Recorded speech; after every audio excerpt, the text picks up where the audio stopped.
जय श्री ओम नमः सिद्धेभ्यः। जय श्री ओम नमः सिद्धेभ्यः। सर्वमंगल मांगल्यम सर्वकल्याणकारकम प्रधानम सर्वधर्माणां जैनम जयतु शासनम। जैनम जयतु शासनम। जैनम जयतु शासनम। पंच परमेष्टि भगवान की जय। आचार्य श्री गुरुवर कुंद कुंद महाराज की जय। आचार्य श्री गुरुवर विद्यासागर महाराज की जय। परम पूज्य निर्यापक श्रमण मुनि श्री सुधा सागर जी महाराज की जय। जय। परम पूज्य महासागर जी महाराज की जय। आचार्य संघ की जय। अपन उस प्रसंग में चल रहे हैं जिन लोगों की जैन धर्म के प्रति विपरीत धारणा कि जैन दर्शन संसार में जीना नहीं सिखाता। कल अपन ने समझा था कि जैन दर्शन का एक ही लक्षण है, वह सब कार्य कर सकते हो जिसमें स्व और पर का हित हो।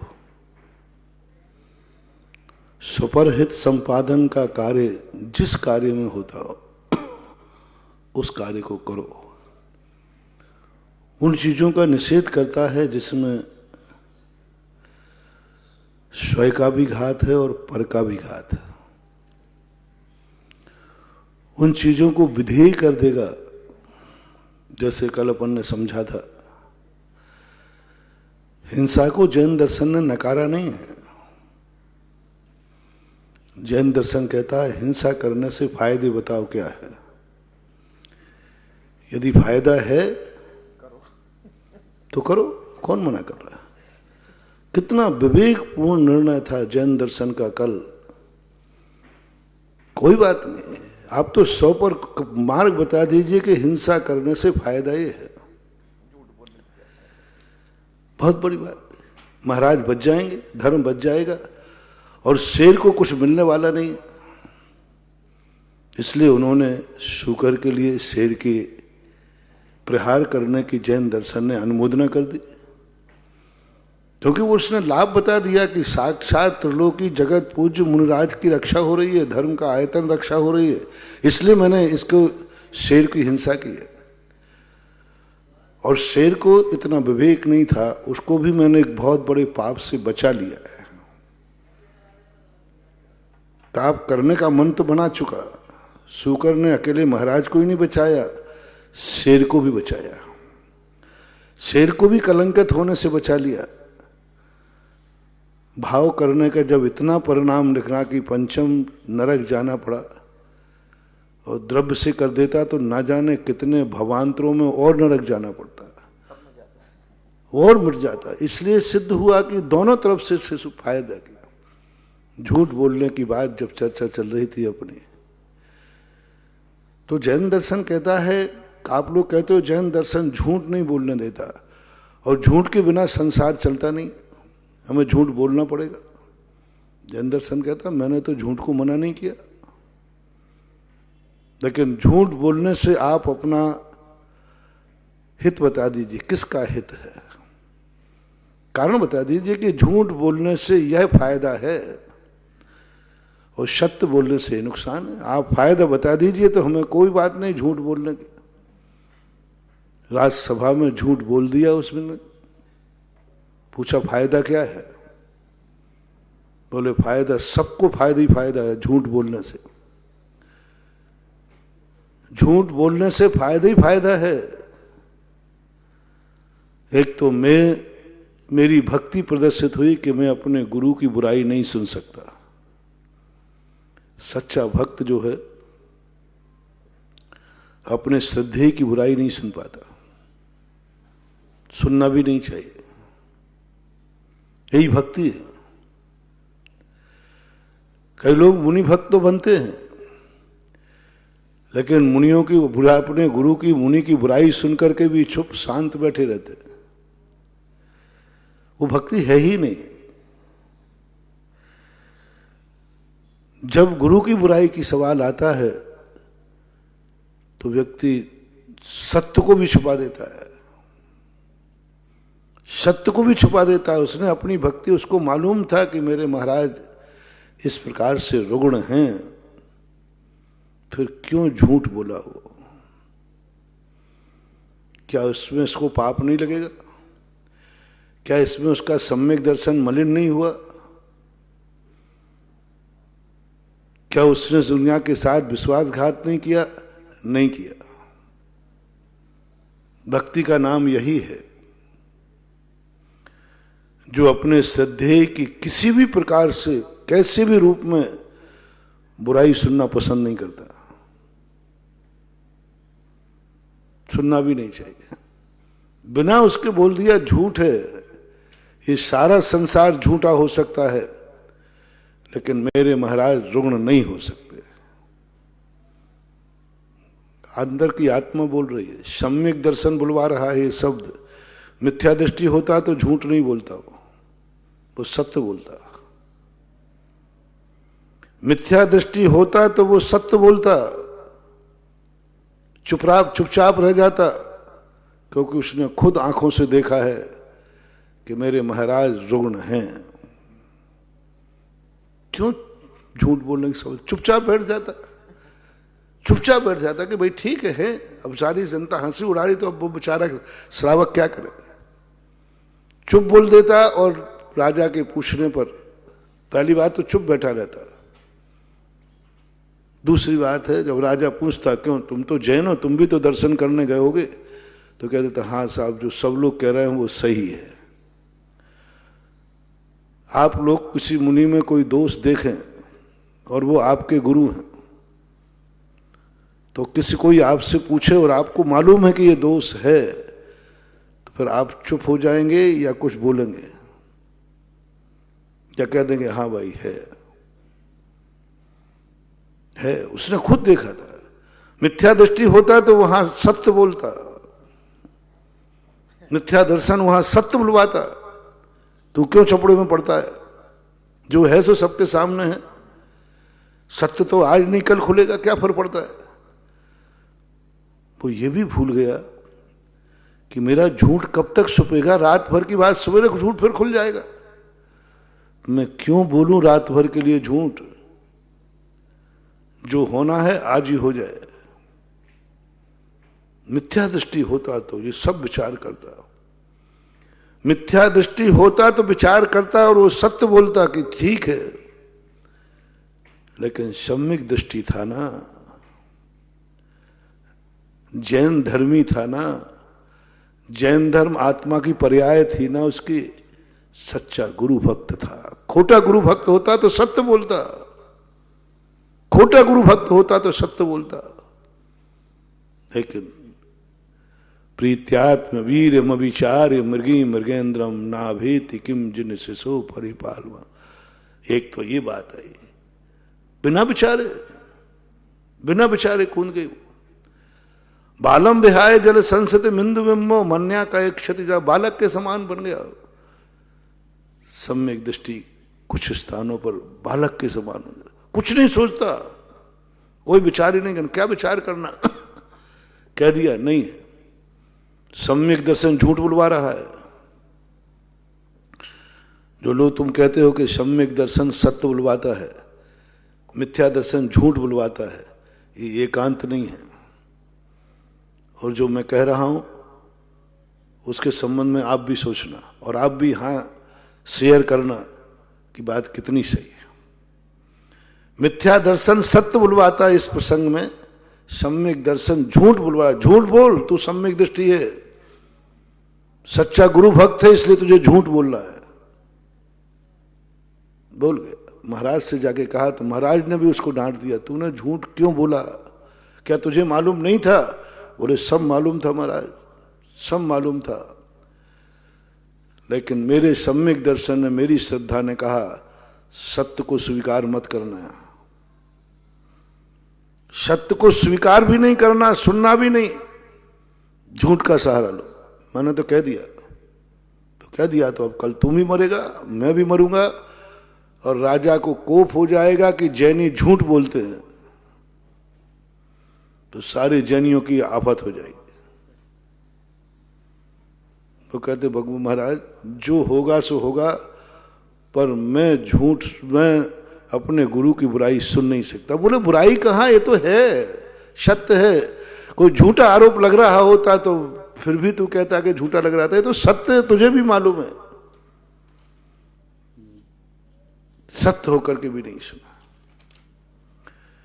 रात भर में देवताओं के सिंहासन कप गए झूठ पर, सत्य पर नहीं, झूठ पर। देखो, मैं जैन दर्शन को उस रूप में प्रस्तुत करना चाहता हूं जहां तुम लोग कहते हो जैन दर्शन तो मात्र परमार्थ की रक्षा करता है, सत्य की रक्षा करता है। नहीं, जैन दर्शन बहुत लचीला है, वो तुरंत मोड़ लेता है, अनेकांतमयी है। उनका नहीं, झूठ भी सत्यमपि विपदे, जिस सत्य से विपदा आती हो वो सत्य सत्य नहीं, झूठ है। झूठ ने सिंहासन हिला दिया देवताओं का। रात भर के अंदर न महाराज सो रहे हैं, न वो भक्त सो रहा है, क्योंकि सुबह सब कुछ स्पष्ट हो जाना है। विरोधी लोग, जैनी लोग सारे थर थर कांप रहे हैं। इसने क्या कर लिया, राजा को चुनौती दी। दुश्मन खुश हो रहे हैं, उनको नींद नहीं आ रही, खुशी के कारण कर मरेंगे ये सब। जैन साधु मरेगा, जैन श्रावक मरेगा, जैन धर्म मरेगा।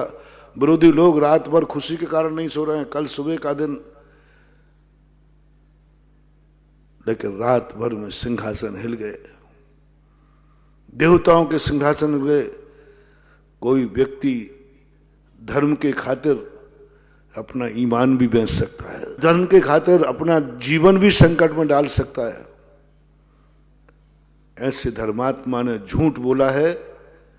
किस लिए बोला? धर्म के खातिर, इसकी रक्षा होना चाहिए। महाराज रात में ध्यान हो गए, मग्न हो गए, विषापाहार या एक ही भाव स्त्रोत, ऐसा कुछ आता है। भगवान ने कहा अब जब सुबह जाना ही है सबको, मैं क्या कर सकता हूं?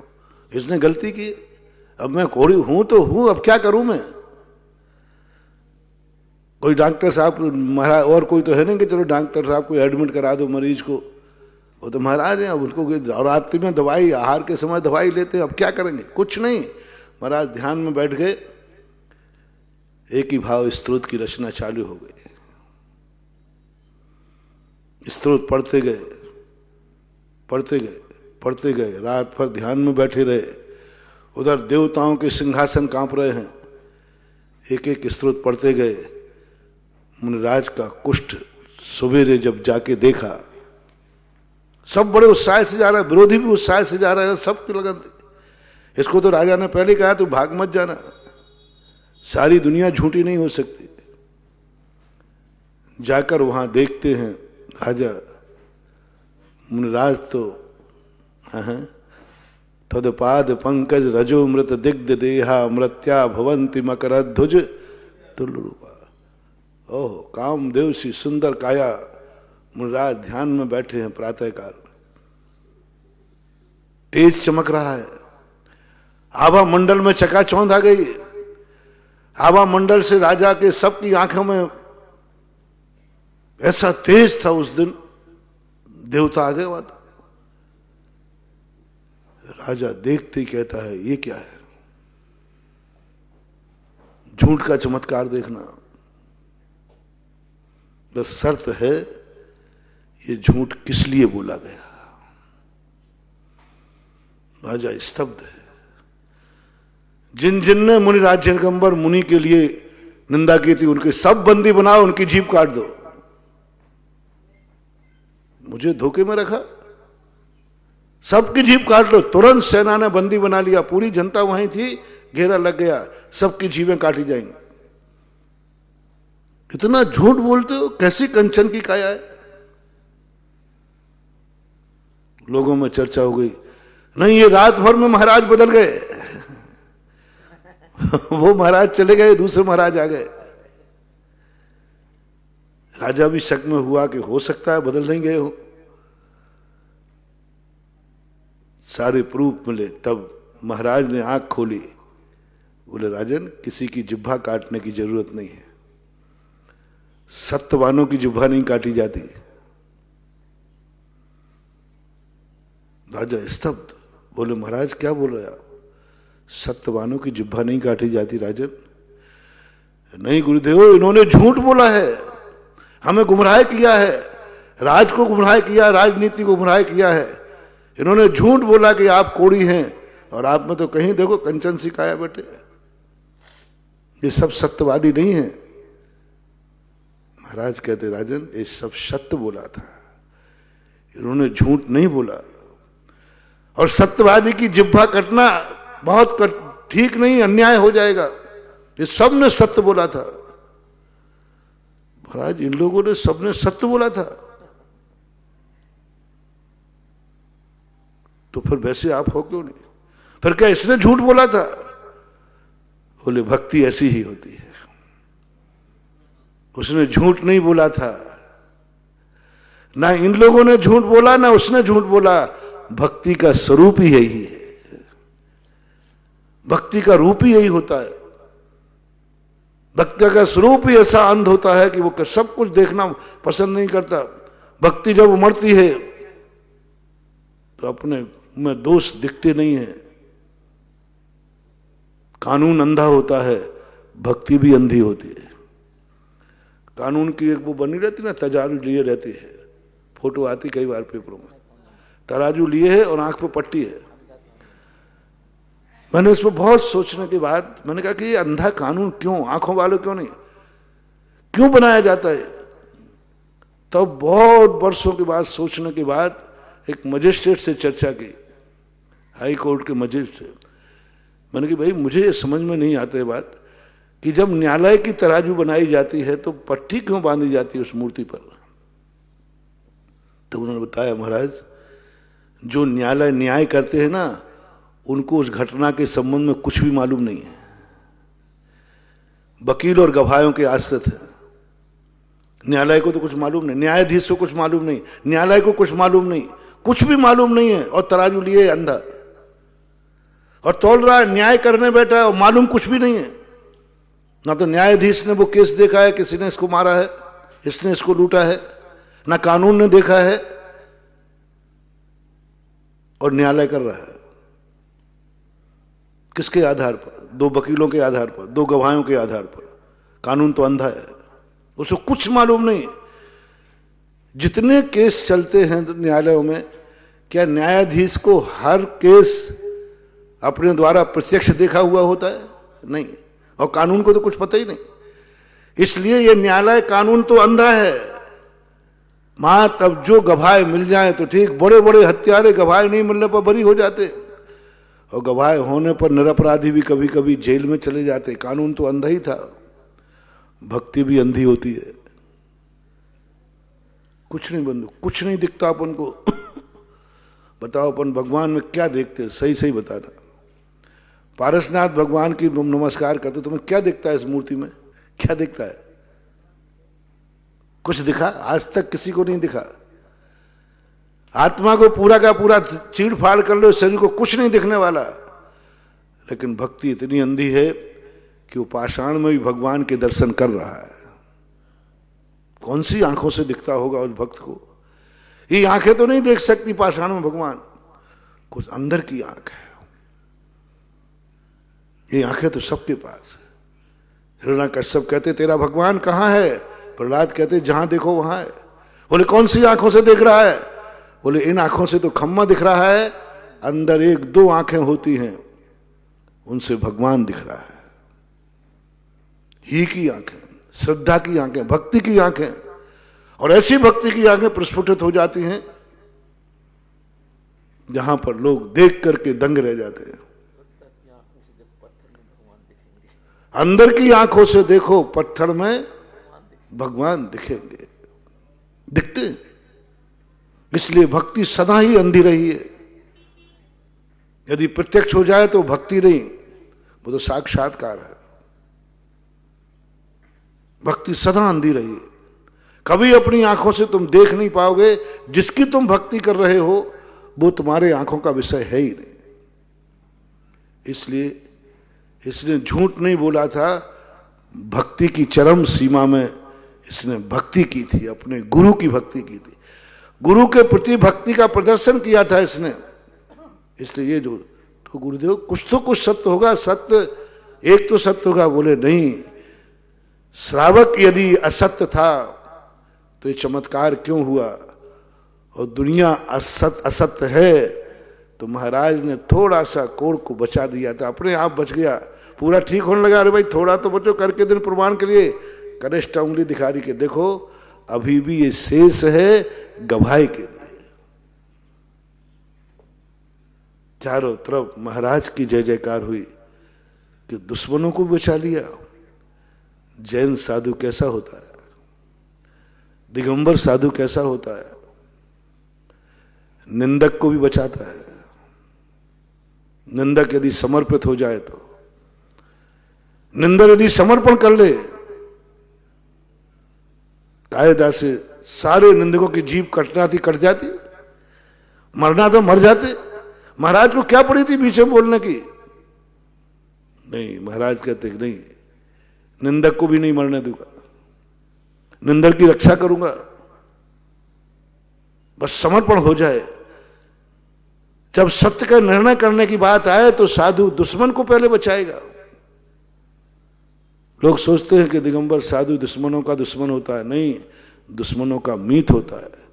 हमेशा भावना भाता है कि दुश्मन में भी सद्बुद्धि आए, वो सत्य को पहचाने, और नहीं पहचाने तो नहीं पहचाने, हमारा काम उसका विनाश करना नहीं है, दुश्मन का विनाश करने की भाव नहीं आती। चारों ओर अब मैं पूछता हूं, जैन दर्शन सत्यवादी है, असत्यवादी है या आत्मवादी है? ना सत्यवादी है ना असत्यवादी है। आत्मा का हित जिसमें हो वह वादी है। आत्मा का हित जिसमें हो, कल्याण हो, सबका कल्याण हो गया। विरोधी भी बच गए, राजा को भी सत्य पता चल गया, धर्म की प्रभावना हो गई। एक झूठ बोलने पर कितनी बड़ी प्रभावना हुई, कितनी बड़ी प्रभावना हुई, उसकी कल्पना नहीं की जा सकती। चारों तरफ जय जयकार, दिगंबर जैन धर्म का अतिशय चमत्कार, एक झूठ बोलने पर। उस समय यदि वो राज्यसभा में सत्य का आलम्बन ले लिया जाता, पता नहीं कुछ भी हो सकता था। इसलिए उत्तमा स्वात्म चिंता स्यात्। आप और कुछ भी कर रहे हैं, कभी कभी आपको कुछ चीजें छुपाना भी पड़ती है जो चोरी के अंतर्गत आती है। किस लिए कर रहे हो, किस लिए कर रहे हो, ये छुपाना किस लिए कर रहे हो, किस लिए चोरी करने का भाव आ रहा है? अभिप्राय देखो, किस लिए छुपा रहे हो? एक मां बेटे से वस्तु को छुपाती है, छुपा लेती है, क्यों? उसके हित के लिए। संसार के कार्य भी करते हैं साधु दिगंबर जैन धर्म। आपको गृहस्थ की भूमिका बनाई। 2 दिन पहले मैंने कहा था, तुम इंद्रियों के विषयों का सेवन करते हो, इतनी पूछा जा रहा है किस लिए कर रहे हो, किस लिए कर रहे हो? पूज्यवर आचार्य महाराज ने मूक माटी के अंदर विवाह की पद्धति बनाई। तुम विवाह क्यों कर रहे हो? क्योंकि मैं इंद्रियों पर विषय प्राप्त नहीं कर सकता, मेरा मन बहुत चंचल है, मैं मन पर विजय प्राप्त नहीं करना चाहता। तो फिर विवाह की क्या जरूरत है? पशु लोग भी तो मन पर कंट्रोल नहीं करते, पापी व्यभिचारी लोग भी तो मन पर कंट्रोल नहीं करते। इंद्रियों के विषयों के लिए क्या विवाह जरूरी है? विवाह जरूरी है क्या? पशु भी तो इंद्रियों के भोग भोगते हैं, लेकिन वो तो विवाह नहीं करते। पापी अत्याचारी लोग सब करते हैं, वे तो विवाह नहीं करते। तुम क्यों करना चाहते हो? बहुत अच्छी बात पूज्यवर ने कहा। कारण बताओ, इसलिए कि मैं पाप का मन तो है, लेकिन मैं पाप को सीमित करना चाहता हूं, और मैं अपना मन एक पर केंद्रित करना चाहता हूं, संसार की समस्त स्त्रियों को माता बहन का दर्जा देना चाहता हूं और एक को मैं अपने हवस का साधन बनाना चाहता हूं, मैं अपनी इंद्रिय संतुष्टि के लिए। अब देखना, मूक माटी का आचार्य का भाव और शास्त्रों में भी है, नीतियों में, एक के साथ उसने अपना राग भाव स्थापित किया। अब पुण्य देखना, संसार की समस्त नारियों को यदि वो भाई नहीं करता और व्यसनी होता तो हर स्त्री पर बुरी दृष्टि डालता, पशुओं के समान वो किसी के साथ भी विचार करता। उसने विवाह करके संसार की हर नारी पर मां, बहन और पुत्री की दृष्टि बना दी। एक को तो बनाया उसने, अपनी पत्नी बनाया, लेकिन शेष को क्या बना दिया? शेष नारियों को क्या देखेगा? आंख की पवित्रता देखना, विवाह पद्धति देखना। ये विवाह पद्धति क्यों आई? बहुत सारे लोग इस पद्धति का विरोध करते हैं, बोले क्या लेना देना, यह व्यर्थ है, स्वतंत्र स्वच्छंद होना चाहिए। कई लोग ऐसे ऐसे वक्ता हुए सुधारवादी जो इस विवाह के बंधन को बंधन नहीं मानते, इसको बंधन को ठीक नहीं मानते। बोले क्या करना है, क्यों बंधना किसी से? आज की फैशन चल रही है, आज के लोग बच्चे बच्चियां विवाह नहीं करना चाहते, लेकिन व्यसन करना चाहते, वासना की पूर्ति करना चाहते, संयम नहीं लेना चाहते। आगम ने कहा, नीति ने कहा, या तो संयम धारण करो तो विवाह का विरोध कर सकते हो, संयम धारण नहीं करते तो विवाह करना ही पड़ेगा, तुम्हें करना ही चाहिए, नहीं तो तुम व्यभिचारी, पापी, अत्याचारी, बलात्कारी सब में आओगे आप लोग। तुम जब संयम धारण नहीं कर रहे हो तो पुण्य देखना उसने कितना बड़ा किया। यदि विवाह नहीं करता और संयम धारण नहीं करता तो संसार में जितनी भी स्त्रियां हैं सब स्त्रियों के साथ व्यभिचार करने का पाप लगता है उसे, क्योंकि वो संसार की स्त्रियों से संबंध बनाना चाहता है, लेकिन संसार की सभी स्त्रियां तो उससे नहीं बनाएंगी ना। पापी से कौन संबंध बनाना चाहता है, लेकिन पापी सबसे संबंध बनाना चाहता है। व्यभिचारी से कौन संबंध बनाएगा, लेकिन व्यभिचारी सबसे संबंध बनाना चाहता है। व्यभिचारी की तरफ कोई आंख उठा के नहीं देखता, लेकिन व्यभिचारी हर व्यक्ति को, हर वस्तु को देखता है। तो कितना बड़ा पापी हो जाता है।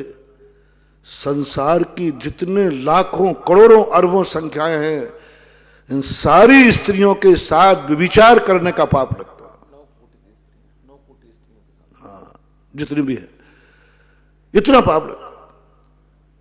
उन सबको उसने, जो बड़ी उम्र वाली थी उससे, यानी यदि विवाह नहीं करता और संयम भी धारण नहीं करता तो माता से पाप, व्यभिचार करने का पाप कितना है, इतनी संसार की जितनी बड़ी उम्र वाली नारियां हैं, इतनी माताओं के साथ व्यभिचार करने का पाप उसके खाते में जाता है। जैन दर्शन की बात बता रहा हूं, जो तुम लोग कहते हो जैन दर्शन संसार का के संबंध में कोई विचार नहीं करता। कितनी बड़ी, अपने से बड़ी उम्र की महिलाओं पर कोई भी विचार परिणाम ग्राह्य करना, उतनी माताओं के साथ, एक मां के साथ विचार करना, और इतनी माताओं के साथ बराबरी की उम्र वाली थी। यदि वो विवाह नहीं करता, संयमी भी नहीं था, हर बराबरी की उम्र पर उसकी नीयत खराब होती है। मन से करता, वचन से करता, काया से करता, बुरी दृष्टि से करता। संसार में कितनी बहनों के साथ उसके खाते में लिखा रहता, तूने इतनी बहनों के साथ व्यभिचार किया है। जो छोटी उम्र वाली थी उनकी उम्र जाता तो पुत्री के साथ विचार करने का पाप लगता। लेकिन उसने कहा नहीं, मैं संयम तो धारण करूंगा नहीं, लेकिन इतना बड़ा पाप नहीं लगवा मैं एक को स्वीकार करता हूं और संसार की सारी नारी को माता बहन सुता पहचानो। ये जिनवाणी की पूजा में ही आया है कि कहीं और आया है? आप पूजा पढ़ते ना 10 लाख, माता बहन सुता पहचानो। नारी को जब भी देखो मां के रूप में देखो, बहन के रूप में देखो, पुत्री के रूप में देखो। अब वो एक पर केंद्रित हुआ। विवाह पद्धति उन उच्छृंखलताओं को रोकती है, पाप को सीमित करती है, व्यभिचार को सीमित करती है। विवाह पद्धति जो संयम नहीं ले पा रहे हैं उनको पाप से बचाती है। बस जैन दर्शन ने इतना ही पूछा, विवाह क्यों करना चाहते हो? इसमें हित बताओ, स्वहित और परहित क्या है? स्वहित परहित क्या है इसमें? उसने बता दिया, क्योंकि मैं संयम नहीं ले सकता हूं। और परहित ये है और स्वहित ये है कि संसार में आज के बाद मैं किसी भी नारी का मन से, वचन से, काय से उसके धर्म को भ्रष्ट करने का भाव नहीं करूंगा। इसलिए मैंने सारी संसार की नारियों को सुरक्षित कर दिया। एक नियम ले लिया मैंने सीमित कर दिया कि मैं तो सारी नारियां अब सुरक्षित हो गई, सारी नारी सुरक्षित हो गई।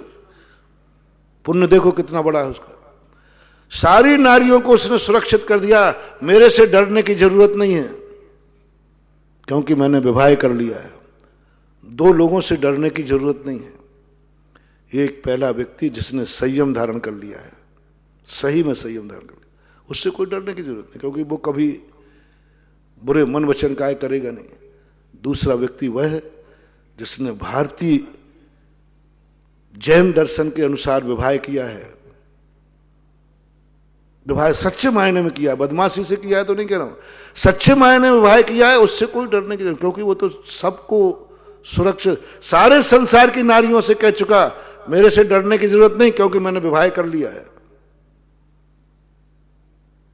तुम मेरी मां हो, तुम मेरी बहन हो, तुम मेरी पुत्री हो, विकल्प करने की जरूरत नहीं। परहित कितना कर दिया, परहित कितना कर दिया उसने। और स्वहित तो हो ही गया, जो मैंने बता दिया। एक विवाह की पद्धति पर जैन दर्शन ने इतना गहन चिंतन किया। उसको पाप न कह के कहा, पाप का परिमाण किया है इसने। पाप नहीं किया, पाप का परिमाण किया है, सीमित किया है अपनी वासनाओं को, अपनी इच्छाओं को। और ऐसे करने वालों पर भी सिंहासन उल गए। आज तक किसी भी ब्रह्मचर्य व्रत लेने वाले का सिंहासन हिला के नहीं, मुझे पता नहीं, कोई कथा नहीं आती। लेकिन एक विवाह करने वाले ने, जिसने ये नियम ले लिया कि मैं अपने विवाहित को छोड़कर संसार के स्त्री पुरुषों पर, स्त्रियों में भी यही आया, पुरुषों में भी यही आया, पुरुष की बात कर रहा हूं मैं, सिंहासन हिल गए। सुधार संतोष व्रत में सिंहासन हिल गया। संयमी नहीं था, ब्रह्मचर्य नहीं था। जैसे अभी झूठ पर सिंहासन हिलाता ना, ऐसे ये गृहस्थ जिसने अभी संयम नहीं लिया है, सूली सिंहासन हो गई, सूली सिंहासन हो गई, सूली पर चढ़ा दिया गया। कोई संयमी नहीं था, गृहस्थ था, विवाहित था, बाल बच्चों वाला था, कोई संयम नहीं था, लेकिन विवाहित था। उसने विवाह की मर्यादा समझी। उसने संकल्प कर लिया कि जिसके साथ विवाह कर रहा हूं उसके अलावा मैं कभी किसी पर बुरी दृष्टि नहीं डालूंगा। उस असंयमी के भी देवताओं के सिंहासन उले। सबको मालूम है, शीर्ष दर्शन को सूली पर चढ़ाने की बात आई तो सूली क्या बन गई? सिंहासन बन गई। फांसी का फंदा बन गया, गले का हार। देवताओं के सिंहासन। किसने कहा कि संयम ही सब कुछ है? कंपूरा, बस एक बता दो, सुपरहित क्या है? तुम किस लिए कर रहे हो ये कार्य, इतना बता दो। मेरी औषधि है, मैं इसके बिना नहीं रह सकता हूं, तो औषधि मात्रा में खाई जाती कि पूरा मेडिकल खा जाओ?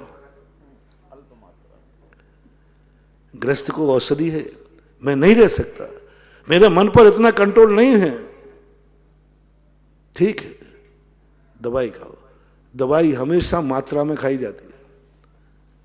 पूरी शीशी की शीशी खा लो, दवाई है तो। पूरा मेडिकल खा लो, दवाइयां, हमें तो दवाई चाहिए, दवाई चाहिए, तो मेडिकल में जाओ, पूरी दवाइयां खा लो, मर जाओगे।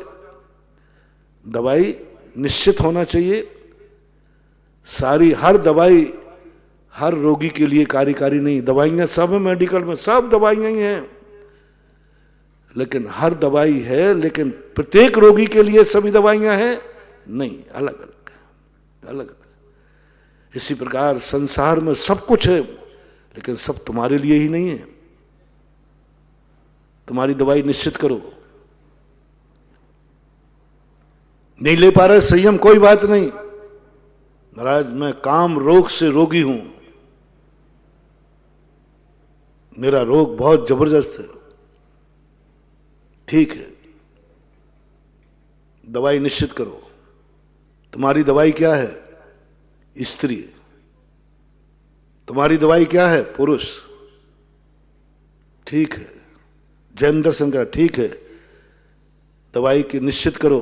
सारी दवाइयां नहीं खाना, सारी स्त्रियां दवाई नहीं होंगी तुम्हारे लिए। एक का चयन कर लो, जिसको तुम्हें चयन करना है कर लो। मिला लो कुंडली, सोच लो, एक का चयन करो।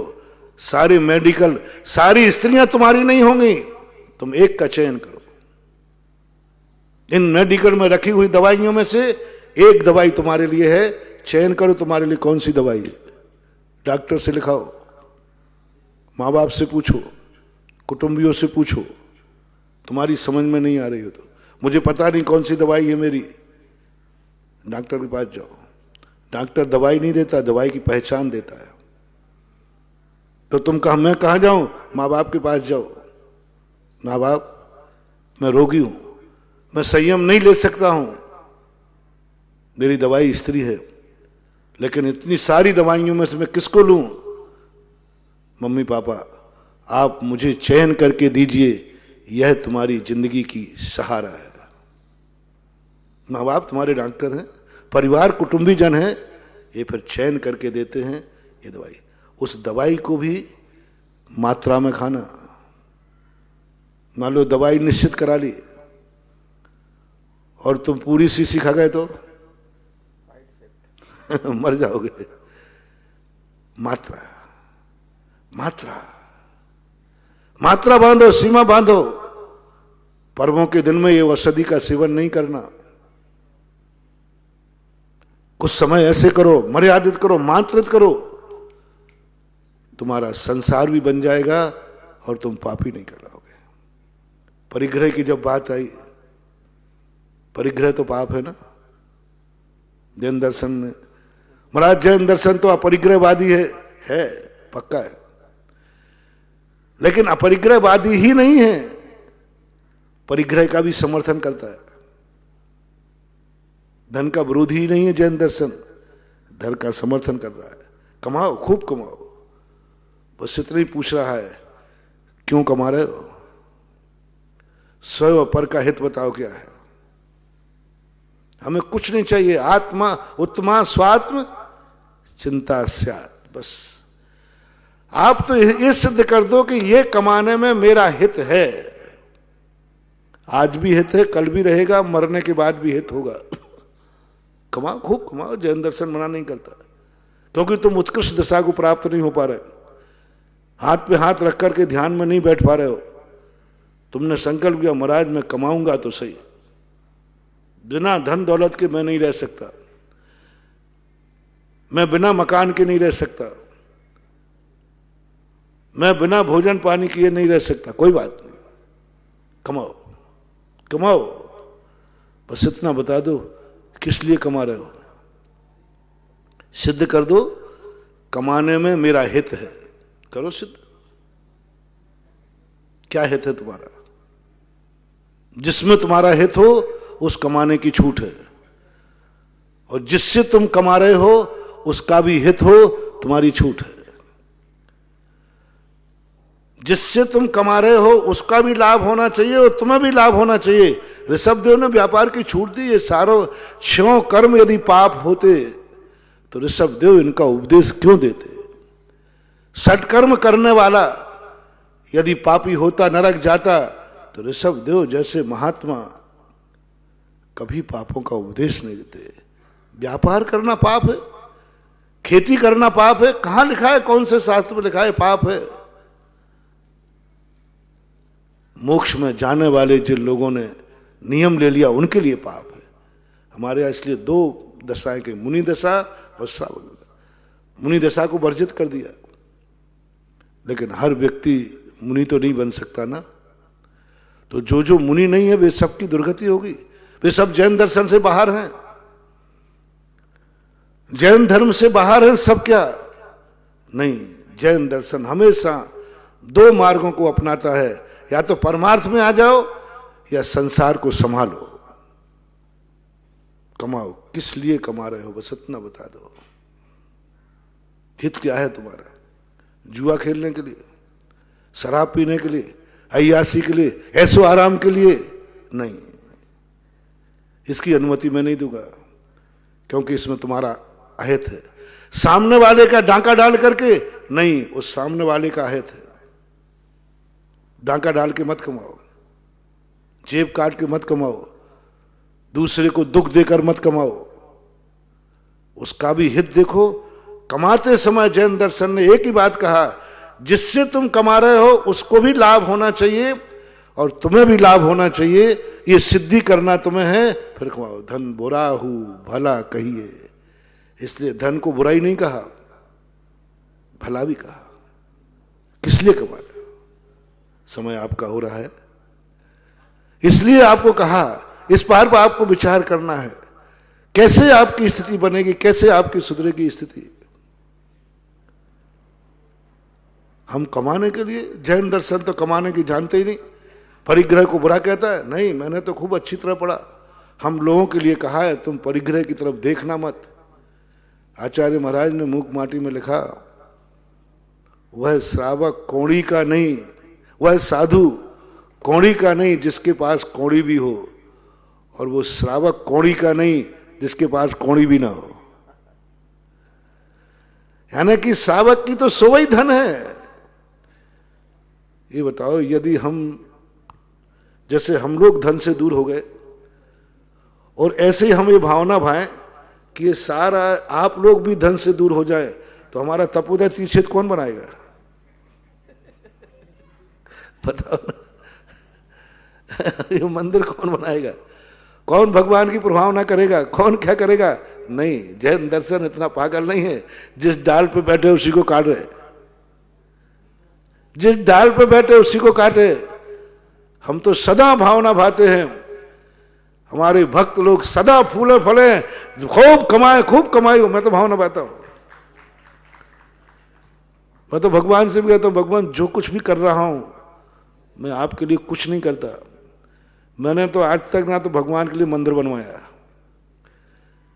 भगवान के लिए ना कोई दान, कुछ भी नहीं कराता हूं। सब तो मैं श्रावकों के लिए कराता हूं। हमारे श्रावकों को जिससे लाभ है भगवान वह काम कराऊंगा, और जिससे मेरे भक्तों को लाभ नहीं है उसकी कामना मेरे से मत करना। क्योंकि आपको तो क्या मतलब है, इन मंदिरों से हमारे भक्तों को मतलब, भक्तों को बहुत लाभ है। अभिषेक से भगवान को लाभ नहीं, भक्तों को लाभ है। मैं भगवान के लिए कभी चिंता नहीं करता, भगवान आपका अभिषेक नहीं हुआ अब मैं करता हूं। मैं कहता हूं बैठे रहो, आपका क्या बिगड़ता है। मुझे कभी तकलीफ नहीं होती कि आज मंदिर में भगवान का अभिषेक नहीं हुआ, कभी नहीं हुआ, नहीं हुआ नहीं हुआ, क्या फर्क पड़ता है। बताओ भाई, भगवान का क्या बिगड़ रहा है? क्या उनको गर्मी चढ़ जाएगी? क्या उनको खुजली हो जाएगी?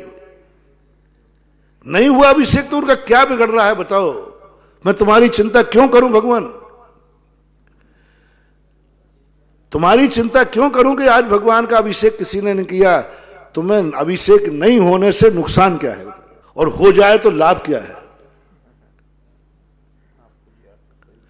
नहीं हो गए तो भगवान से मैंने पूछा, भले भगवान मैंने देखो मैं बहस करता हूं भगवान से। भगवान कहता है तू मेरी दलाली कर रहा है कि इन श्रावकों की? मैं तो सीधा कह देता हूं महाराज जिसका खाऊंगा उसी का बजाऊंगा। मैं आपको तो मुझे खिलाते पिलाते हो नहीं, आप तो और ये कहते हो कि उपवास आपके पास आओ तो उपवास का साधन है, मैं तो उसी के बजाऊंगा। तो मेरे लिए अभिषेक नहीं कराता, मैंने क्यों कराऊं, मैं होशियार बनिया हूं भगवान। आपका अभिषेक नहीं हुआ तो आपको नुकसान क्या है बता दो। यदि आपको नुकसान होगा तो कल से मैं आपके लिए अभिषेक कराऊंगा। बोले मुझे कोई नुकसान नहीं। मैंने कहा अभिषेक हो जाए तो आपको लाभ क्या है? बोले कोई लाभ नहीं है। तो मुझे कोई पागल कुत्ते ने कहा कि आपके लिए नहीं कराने से हानि नहीं, लाभ के लिए हानि नहीं। तो फिर अभिषेक के प्रवचन क्यों देता है तू? भगवान आपने गलत मान लिया कि मैं आपकी कंपनी का एजेंट हूं। मैं तो इसलिए कराता हूं कि मेरे भक्त अभिषेक नहीं करेंगे तो बर्बाद होंगे और करेंगे तो माला माल होंगे, इसलिए कराता हूं, तुम्हारे लिए कराता हूं। भगवान से कोई लेना देना नहीं है। मैंने अच्छी तरह से देख लिया भगवान को कोई फर्क नहीं पड़ने वाला। लेकिन मैंने तो एक बार प्रश्न में कहा था जो भगवान के लिए अभिषेक करता है वो मिथ्या दृष्टि, और जो भगवान का अभिषेक नहीं करता है वो परम मिथ्या दृष्टि है। भगवान के लिए नहीं करना अभिषेक, भगवान का अभिषेक करना है अपने लिए। कर्म प्रबंध निकटैरपहीन ताप्तम ज्ञात्वापि भक्ति वसता परमादि देवम तम स्वीय कलमश गणोन्मथ नाय देव शुद्धोदकैरभिनयाम। आपका कल्याण आपके लिए जरूरी है, मंदिर आपके लिए जरूरी है। भगवान को क्या लेना देना, वे तो खुले आकाश में बैठे ना। आपके लिए जरूरी, अपने लिए जरूरी। पूजा पाठ दान सब कुछ है श्रावकों का हित। और श्रावकों का हित कब करेगा बेचारा अभिषेक? कब करेगा? वो मंदिर बनाएगा जब वो कमाएगा। जो दानी है, जो भक्त हैं, उनके लिए मेरा सदा आशीर्वाद है, हे भगवान ये सदा फले फूले खूब कमाए। बस यदि जिनवाणी भगवान पूछे किस लिए कमा रहा है, महाराज ने तुझे आशीर्वाद दिया है, किस लिए दिया है, तो बस ऐसा कारण बता देना जिसमें तुम्हारा अहित ना हो। यदि तुमने संसार की भोग विलासता के लिए कमाया तो ये पाकर के भी तुम नरकों में पड़ोगे, दुर्गति जाओगे। और दुर्गति में जाकर के फिर इसके लिए मैं कमाईगा नहीं दे सकता हूं। मुझे तो वो कमाने वाला चाहिए जो कमाने के बाद स्वर्ग जावे, मोक्ष जावे, नरक जावे। ऐसा कैसे दूंगा? परिग्रह विग्रह मूल हेतु है, लेकिन यदि तुम चाहो तो इस धन का बहुत बड़ा लाभ उठा सकते हो। भरत चक्रवर्ती ने स्वर्णमयी 72 जिनालय बनाए। स्वर्णमयी 72 जिनालय बनाकर यह दिखा दिया कि धन बुरा नहीं है, धन का उपयोग बुरा है। तो आज अपन कल के प्रसंग को आगे बढ़ाया कि जैन धर्म हर क्रिया की छूट देता है, बस शर्त एक लगाता है स्वहित और परहित होना चाहिए, बाकी के लिए कोई बाधा नहीं। महावीर भगवान की